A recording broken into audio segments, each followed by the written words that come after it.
I went out and I wrote a business plan. And so I said there's two differences in my entrepreneurial journey. The second one was, and traditionally in the Indian community, immigrant community rather, you find there are lots of entrepreneurs. It's because it takes a lot of guts to go leave your home and go to a new country, and you have that A-type gene, that ability to want to do something on your own, create. And particularly when you're a visible minority like us, our skin color is different, we look different, you're pushed to starting something.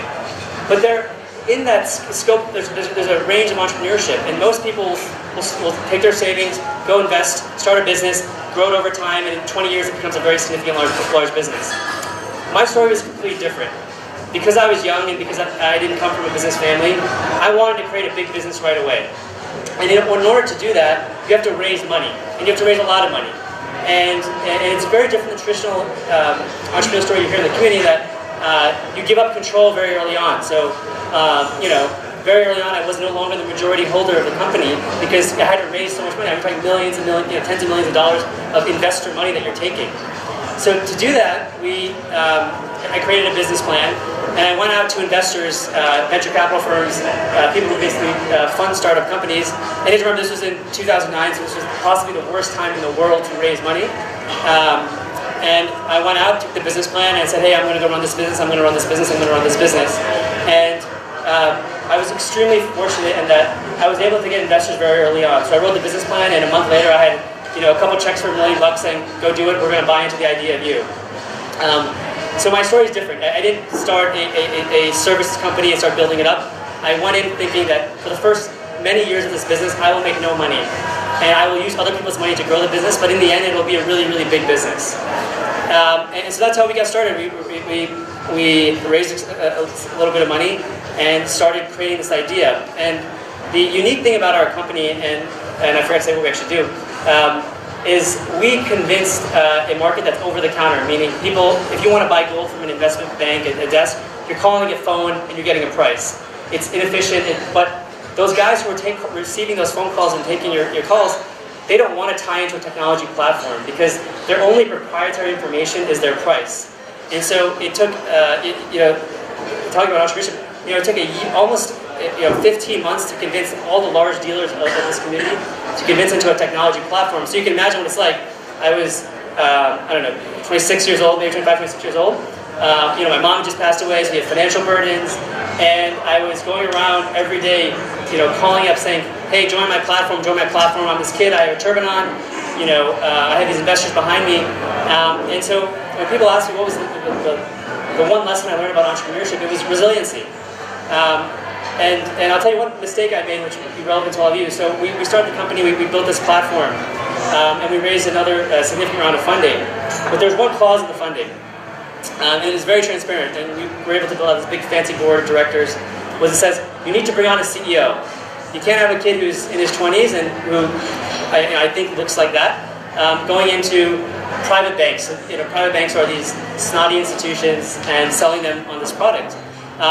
And at the time I said, for the greater good of the company, that makes sense. I want a guy who's been doing this for 20 years, went to Harvard Business School, looks the part. And so we brought on somebody to be CEO, and I was co-CEO, or I forget my title, but whatever, we co-ran the company. And for me, it was one of our fatal mistakes because we let somebody else come in who wasn't there, who didn't care, it wasn't his baby. And so, looking back, it was one of the great mistakes we made, but I believe in entrepreneurship, these mistakes are where you learn the most. And within a year, we were able to remove him and take over my company. But anyways, tying this all back together. So, as the company started, we were able to recruit a lot of talent, and I'm going to tell you something you said. So when we started, the administrative secretary of our company was a Sikh. Our IT guy was Sarji. Our cleaning company was a Sikh company, and it still is, rather, and he hasn't raised our rates in 3 years. And I think, I was lucky that I came from a family that was very involved in the community. And I had always heard these stories saying, hey, the Jewish community takes care of themselves, we take care of each other. And so it was our little story that, we were small, but we were able to help a lot of people in the community. Sarji was just starting his business, I think, at the time, and now he's a big shot, and so on and so forth. So I'll say that as you get going, it's very easy to help. So we didn't have money, we weren't making money, but we were still helping the community and staying very active in the community. So I'll fast forward to today. So we were able to build this platform, put something together that was very, very unique. and disintermediated industries that hadn't really been disintermediated in 500 years. There was recently an article about us, and it said the greatest innovation in the metals market has been the telephone. And it wasn't until we came along that they actually changed that. So we aren't a firm that says, hey, go buy gold, put your money in gold. We're literally a technology platform that people trade and buy physical gold, physical silver. And so we've been really operating for about a year and a half, 2 years. And I think this year will probably be the largest one in the United States. And it's been a tremendous experience and one that I've learned a lot. And I'd love to answer any questions. I skipped a lot of what actually someone wanted me to talk about starting the actual business, but I can do that in some Q&A at the end. What I thought would be interesting to talk about and just end with this is the Sikh community. And I mentioned this because in my own little journey, which is just a microcosm of what other people's journeys are, the Sikh community was the single most important thing that I think got our business to where it was. And I'll say something that will surprise you. So I went to Cornell. I worked at the #2 investment bank. I went to really I went to a hedge fund where there's 3 Rhodes Scholars. Everybody went to Harvard. I was always the dumb kid. But the network that helped me the most was actually the Sikh network. And it's something that I would urge all of you to spend the time to invest in that we are a very small community, but we are oddly extremely successful community. So one of the fortunate things about my job is I'm on a plane every other week. I've probably been to 40 cities this year, for probably, 10 different countries. And every city and every country I go to, I'm amazed at the depth of the success of the Sikh community. And I would urge you all that, it's something I wish I invested more time in. I was this quiet kid growing up, and I wish I spent more time bonding those relations that I had, because I sincerely believe that maybe other than the Jewish community, there is no community that's been so successful and been so aggressive in their community. We're always the first ones to start businesses in new countries. We're almost always the first immigrant community to get into politics. Whether it's Canada, now in the US, elsewhere. And so I'd urge you all to get very involved in that community, because it's amazing how powerful it is. I was in Singapore. The richest man in Singapore is a Sardar. The guy who owns the local basketball team is a Sikh. I was in Hong Kong, and I met the reputation of the Sikh was amazing. I go to California and I meet venture capitalists, and they all know about Sikhs. I was meeting. It's amazing how powerful that network is at the high end. And so my biggest piece of advice to you is foster these relationships. This organization is fantastic because it helps you do that. But actually invest in that. Don't just take it for granted when you go to an event like this. Go out and meet people, educate. Because for me, it's been the single most helpful thing that I've done. The second thing I wanted to talk about was giving back to your community. So I think I've always said to people that when the first generation comes to America, they're working so hard that they can't think about the subtleties of networking and helping the community because they work so hard to get where they are. But the second generation, and I think most of you in this room are that, can do that. I'll use an anecdote. When I went to work at Morgan Stanley, there was one other Sardar who had worked there prior to me that people knew about. His name was Vikram Chotwal, so I think many of you know him.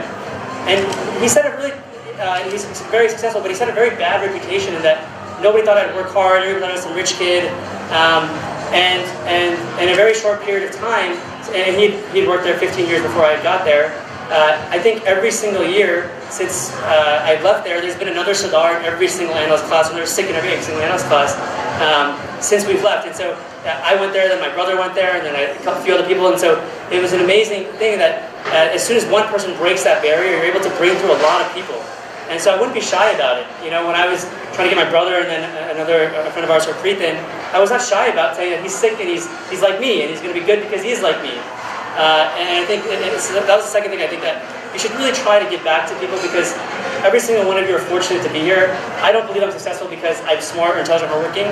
I completely believe it's situational, because I was born into a family that was, upper middle class, that pushed me to study, that pushed me to go work hard. It had nothing to do with myself, and I think we should all start thinking a little bit like that, because it's really mind-blowing what you can do. And the last point I'll talk about is giving back to the community in other ways. One of the things that I'm very passionate about is our youth and helping out. And so all of you should take an interest, because I was at my office. It's very funny. At my office, we actually mentor 4 or 5 kids from Richmond Hill. So in my office, there's one other Sikh rather now, but we have non-Sikhs mentoring Sikh kids from Richmond Hill who are under the poverty line. So they come to Richmond Hill. We tutor them in their school, SATs, things like that. And it was very funny, because I was talking to one of these kids who's now gone to college and is actually doing quite well. And she says, the hard part is I would go to an interview and somebody has a bad experience with a Sikh and it destroys my chance to ever get that job. And so I think it's extremely important that we are visible, we are an aggressive and out of the community. We all have a duty to make sure that we all do well, or it just hurts you. The next time you interview for a job, if that person has had a bad experience with a Sikh, it will hurt you. And so there's a very, I'm trying to remember the name of a very famous entrepreneur, Vinod Khosla, who I met once, and he said, the part of the problem is, talking about the Indian community, is outside the Indian community, if your friend does well, it's only good for you, and you actually feel happy because you're thinking, oh, he's going to be successful, he can bring me into different worlds. But we need to get that in our community. You want your friends and your brothers and your sisters to do well because it only helps you. If there's a Sikh congressman, there's a young guy a Sikh who's going to win a Congress seat in California in November. It's an amazing thing, and we should all be happy and root for him because it only helps us. So. Anyways, I would leave you all with that idea that this organization is fantastic because it encourages that, and we should all really try to be successful in what we're doing, but remember that we're extremely lucky because we're here out of circumstance, not necessarily because of who we are.